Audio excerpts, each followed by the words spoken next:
Before we dive in on the cooking front, I just wanted to run through what knives that you should have, what you might need, what you should buy, what you shouldn't buy until later on, so you can just save that money and then buy better knives instead of buying a lot and then never actually using them. So I'm just going to run through the knives that I use, just show you what I've got and then how much I actually use it, so then you can gauge whether you want that knife or not, because it will actually save you some coin later on.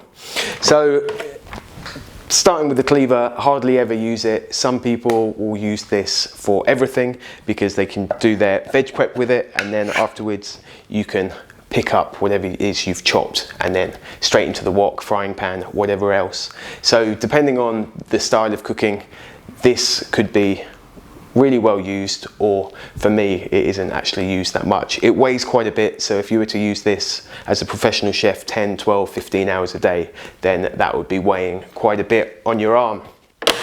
So the next one that never actually comes out, which everyone wants, is the big chef's knife. So hardly ever used, really thick, weighs quite a bit, and just isn't used for that many jobs. So at the beginning you would use that for your vegetable prep, and then just because you want to have this knife, but really it isn't used that much to actually justify the cost of it unless you're cooking professionally or you're doing a lot of butchery, working on a lot of meat. So I've really hold off on buying a knife like this until later down the track when you're really sure that you want to buy this one. This one and this one are exactly the same knives, but one is serrated and one isn't. Really good for slicing your roast or cuts of meat. After that, you're going to use this over the chef's knife, because this one, when you've got slicing the protein, you're going to have the moisture and it's just going to stick to the blade, and you just won't be able to have the control that you will from this with it being that much thinner. So useful knives to have, great for those sort of cuts, cooked cuts, and using for slicing, rather that you wouldn't be using this for your vegetables and doing the rocking motion. Really, you would want with this knife really to be doing nice long slicing motions. And then sometimes you would need, depending on what the cut is, you might need that serrated just to help you get through it. Then moving down the size, a really useful knife to have is this one. It's just a smaller version of that knife, but what's great about this one is you could be using this for your vegetable prep, slicing your chicken, beef, whatever it is, and you've got a tip on there that's going to help you take away any sinew without losing on meat. So what that means is you can put in the point and then just nick it under that piece of sinew or whatever it is that you want to remove, fat, and then take hold of it and slice it the other way. So the tip on this knife, super helpful, and highly recommend one of these. And the other really useful knife to have would be this one.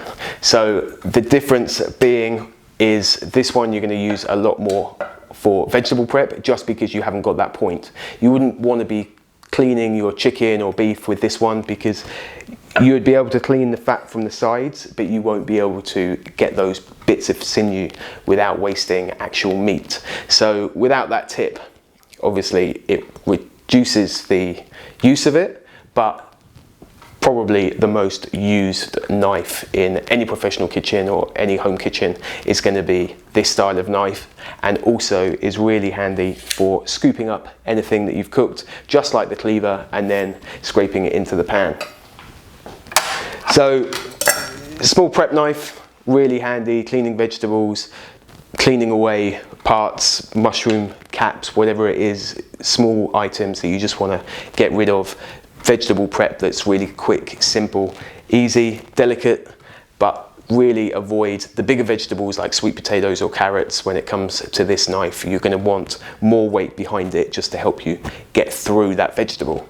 So really more delicate veg for that one. Salmon slicer, hardly ever used. We buy our smoked salmon now in the supermarkets and it's already sliced, so really a knife that you're not going to use that much.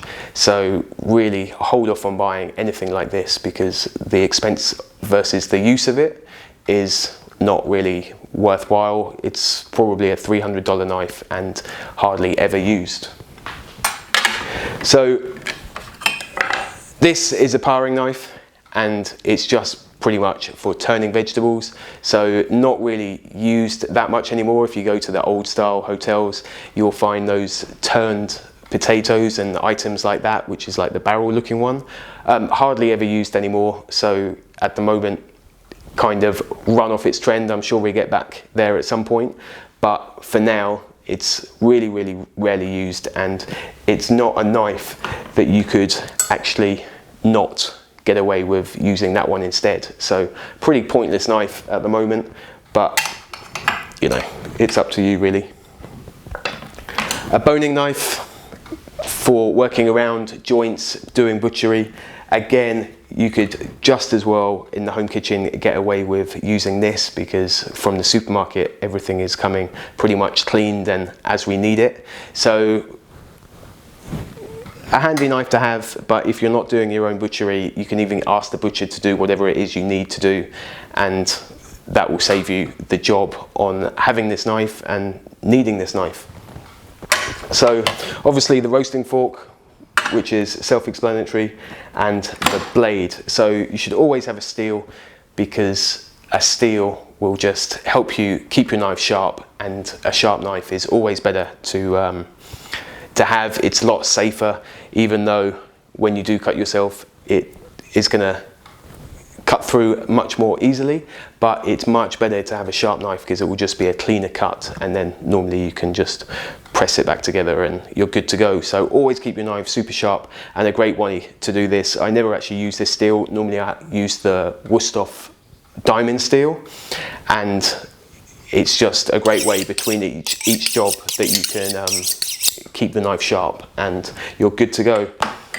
So always keep your knives sharp with a steel, and always do it yourself. Don't allow someone else to do it, because what will happen is you want to have that angle, and that angle is unique to you to get it sharp.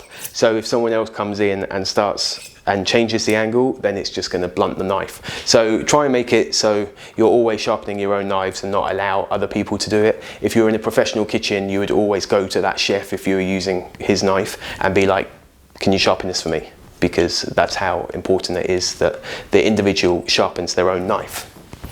So that is pretty much the run through. This is a great little knife for vegetable prep, smaller things. It doesn't have the weight, but it has that serrated edge for chopping heavier things like carrots, sweet potatoes, that type of vegetable, and that would be the cheaper equivalent. And these ones are great to have, but be careful of these, because they always seem to somehow manage to find their way into fingers. So if you do get one of these, they're really cheap in a kitchen shop, but just be super careful and vigilant when you're using this knife. So that was a quick run through on what knives you should have. So just to recap, in case you got lost, pretty much a smaller knife to do your veg prep. You want the tip on there. You want a larger size of it, just so you've got that tip, and then equal size for vegetables and those sorts of things, where you can then pick up and put it into the wok, bowl, wherever it's going. So pretty much with those 3 knives, you can get away with just having those and not worry about the expense of these knives. So I hope that helps, and I'll see you in the next video.